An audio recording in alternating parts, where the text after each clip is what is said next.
பண்ணக்கூடிய ரவா லட்டு எப்படி பண்றதுன்னு பார்க்கலாம். இது ரெண்டு டைப்ல பண்ணலாம்.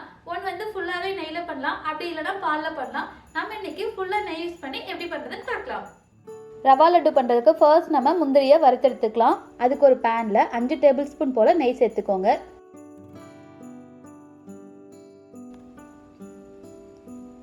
நெய் உருகுனதுக்கு அப்புறமா 15 போல் முந்திரி பருப்பு சேர்த்துக்கலாம். இது லைட் ப்ரௌன் ஆகிற வரைக்கும் வறுத்தெடுத்துக்கலாம். நீங்கள் முந்திரி பருப்புக்கு பதிலாக பாதாம் அப்படி இல்லைன்னா உலர் திராட்சை கூட சேர்த்துக்கலாம்.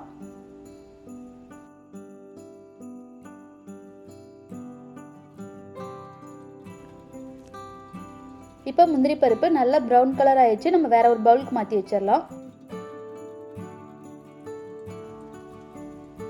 அடுத்து நம்ம ரவையை வறுத்து எடுத்துக்கலாம்.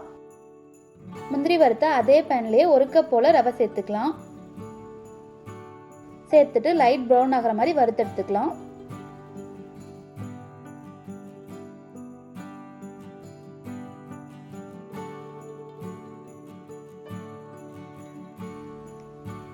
இப்போ கரெக்டாக 5 நிமிஷம் போல் இருக்குது. பாருங்கள், நல்லா வறுபட்டுருச்சு.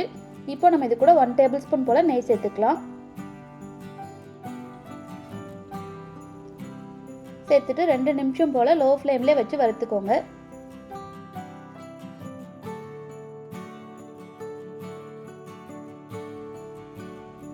இப்போ நம்ம ரவை நல்லா வறுபட்டுருச்சு. இதை மிக்சிங் பவுலுக்கு மாற்றிட்டு ஆற வச்சிடலாம்.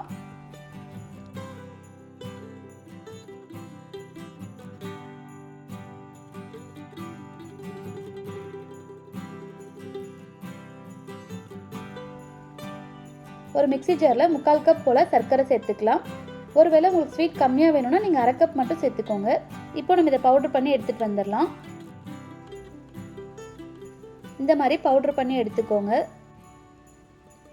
ரவை வறுத்த அதே பேன்லேயே நம்ம பவுடர் பண்ண சர்க்கரையை சேர்த்துக்கலாம்.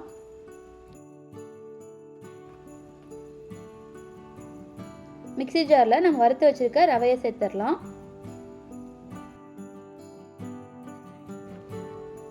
இப்போ நம்ம இதை க்ளோஸ் பண்ணிட்டு லைட்டாக கொரப்பாக இருக்க மாதிரி அரைச்சி எடுத்துகிட்டு வந்துடலாம்.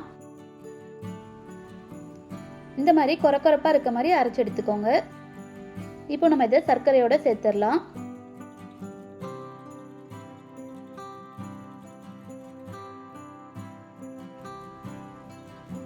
இது லோ ஃப்ளேம்லேயே வச்சு ஒரு 3 நிமிஷம் போல் நல்லா சூடு பண்ணிக்கோங்க. அப்போ தான் நமக்கு ரவா லட்டு உருண்டை பிடிக்க கரெக்டாக இருக்கும்.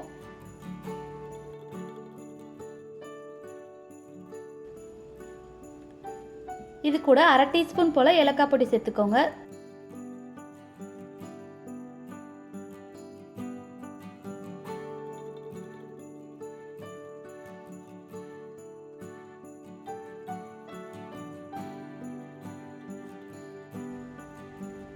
இப்போ இது லைட்டா சூடாயிடுச்சு. நம்ம முந்திரி வச்சிருக்க அதே பவுலுக்கு மாத்திக்கலாம்.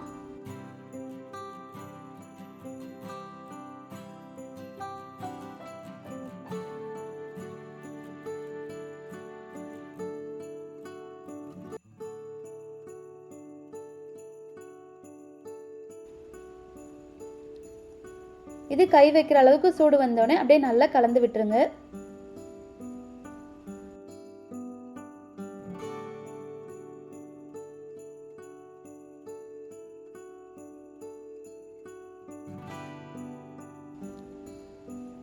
இந்த மாதிரி நல்லா மிக்ஸ் பண்ணதுக்கு அப்புறமா இப்போ நம்ம லட்டு பிடிச்சிடலாம்.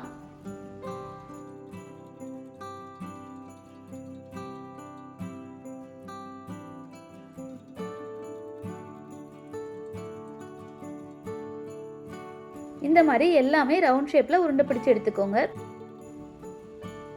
இதுல கரெக்டா எனக்கு 10 லட்டு போல கிடைச்சிருக்கு. அவ்வளவுதான், நம்ம ரவா லட்டு ரொம்ப சூப்பரா தயாராயிடுச்சு. இப்போ நம்ம இதை ஜாலியா சாப்பிடலாம். நம்மளோட ரவா லட்டு ரொம்ப சூப்பரா தயாராயிடுச்சு. நீங்களும் இந்த தீபாவளிக்கு உங்க வீட்ல இதை ட்ரை பண்ணி பாருங்க. உங்களுக்கு பிடிச்சிருந்துச்சுன்னா சிம்பிள் கிச்சனுக்கு சப்ஸ்கிரைப் பண்ணுங்க. தென் என்னோட நெக்ஸ்ட் வீடியோல உங்க எல்லாரையும் மீட் பண்றேன். See you friends.